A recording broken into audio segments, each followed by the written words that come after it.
Hi there, it's Natasha, and thank you so much for joining me today. These are the two cards that we are going to be creating, and they both have some nice pastels and some gold accents. I'm going to start off by using some distressed watercolor paper, and I'm mainly using this because it blends so nicely. Then I'm going to use some squeezed lemonade, spun sugar, and tumbled glass distress oxide inks. Now, if you have a non-stick mat, that would be a much better option to squish these down onto your non-stick mat. Mine was otherwise occupied by a little cutie beside me, so she was doing her own thing, so that's why I'm using acrylic blocks. And I'm going to add a little scoop of Perfect Pearls. This is the plain Perfect Pearl color onto each of the blocks.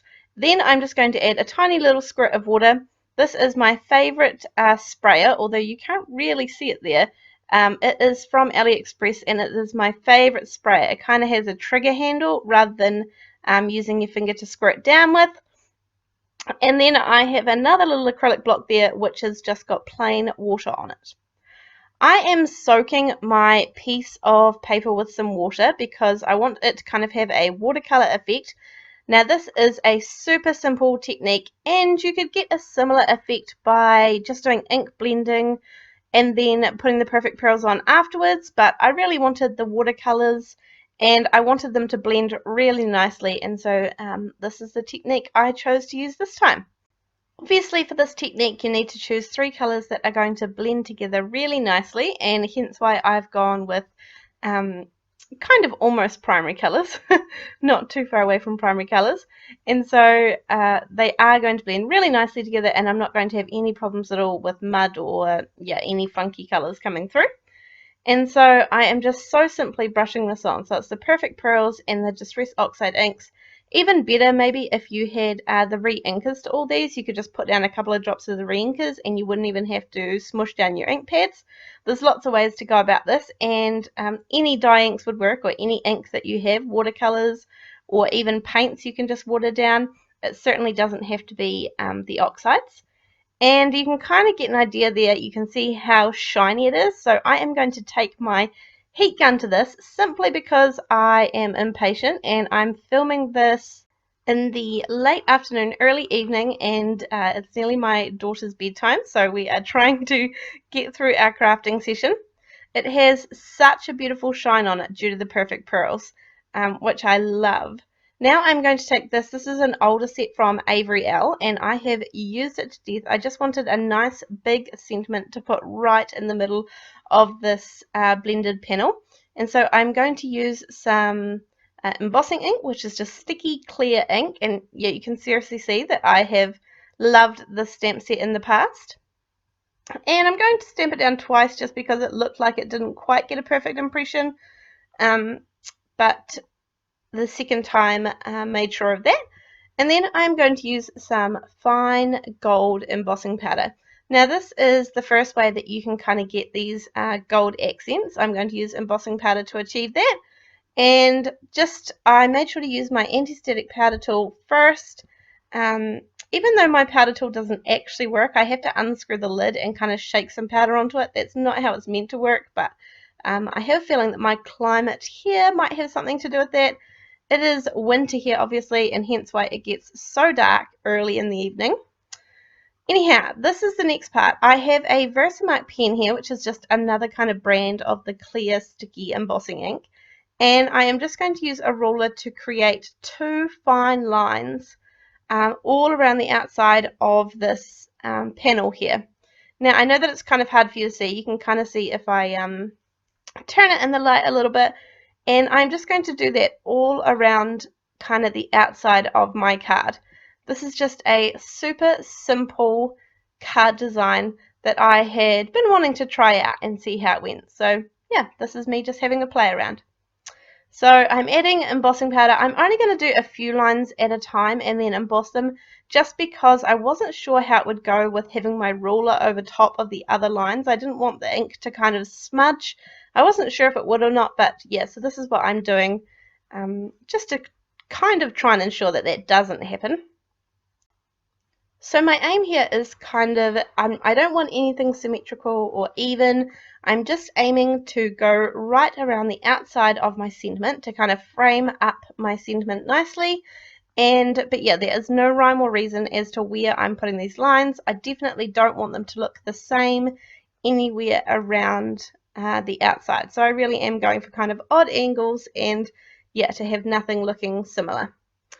So as I said, I'm just doing the same thing, adding a couple of lines and then adding the embossing powder, then melting it and then doing the same thing over and over a couple of times just so that I can finish off the frame around the outside here.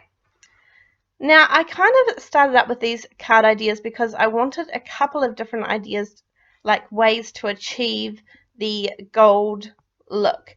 And embossing powder is definitely one of them. So that's the aim of this first video, is to kind of use embossing to add all of the gold accents. And the reason I kind of chose the pastel with gold is because my daughter has a really gorgeous dress, and it is like, it kind of has these almost similar pastel colors, and then it has a gold little trim around the middle, and I was like, that's a nice combo. So I thought I would translate it into my card making, and hence this video.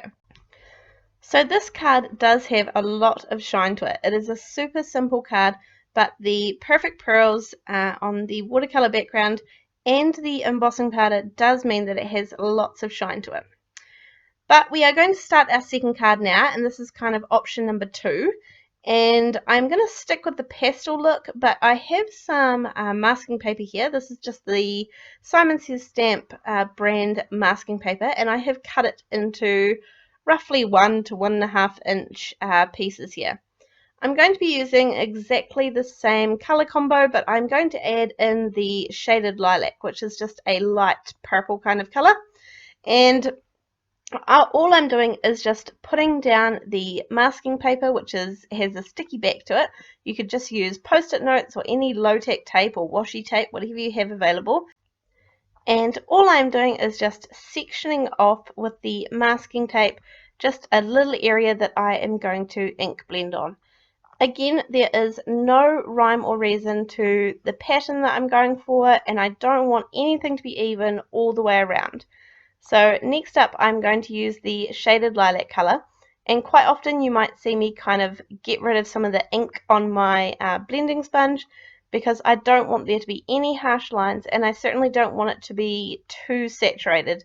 Yeah, I'm aiming for kind of pastels. As I said, this is a pastels and gold kind of video, so I want it to be nice and light.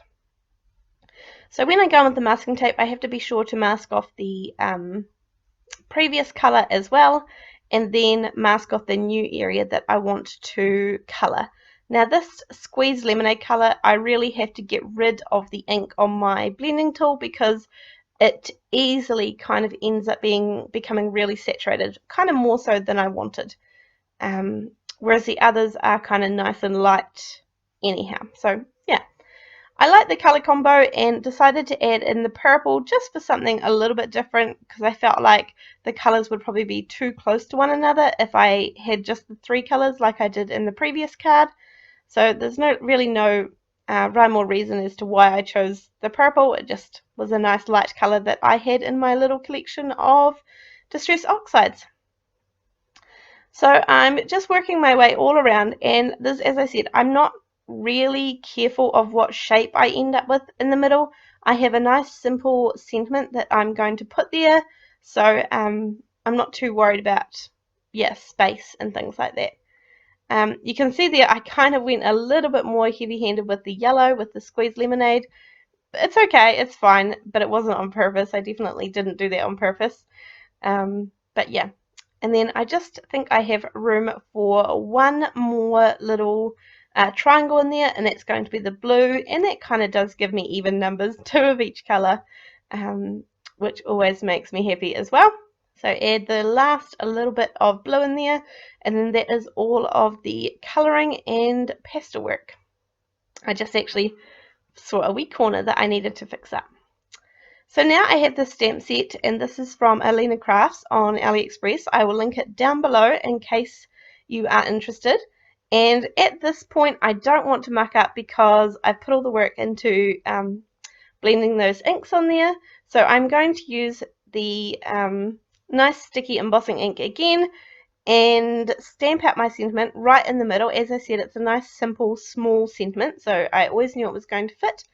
These are two really simple cards. They are not meant to take lots of time or be complex. They're just really nice, easy cards that hopefully you can recreate with whatever you have at home. And then the sentiment in the middle says, "With you, life is beautiful." And I really like this because you could use it for lots of different occasions. Now, in the previous card, I went with embossing powder, but for this one, for the accents, I am going to use double-sided tape and foil, gold foil. So in the previous card, I went with the ruler and the embossing ink, and that is definitely one option that you can do. But as I said, this one I'm going to go slightly different and show you another way that you can achieve a similar look. So what I'm going to do, I think this is maybe 1/8 double-sided tape, which I also purchased from Ali, and I am just going to put it on some of the colors. This is just meant to be like kind of a really simple accent, and it is kind of hard to show. I must admit, in the video it does kind of come out a little bit different. In person it kind of looks, I don't know, maybe I think in person it looks better than in the video, but it is what it is, and it gives you kind of the idea of what I'm doing. So that's the main point. So I'm just going to add it to 3 different places on the card, and I feel like 3 is kind of a nice number for this. It kind of seems pleasing to the eye, and I'm just putting on all the tape first, and then I am going to put this card front on a card base just so that I know I'm not going to scratch any of the foil or anything. I'll keep all the foiling nice when I put it on as the very last step. So you can see I've got all my little tabs out here so that I can line this up perfectly with my card base. It's a 110 Nina Solar White card base, and then it's the Distress Watercolor cardstock for the front. So the card looks cool there, but as I said, I've got this double-sided tape on, so I'm all ready to do the foiling.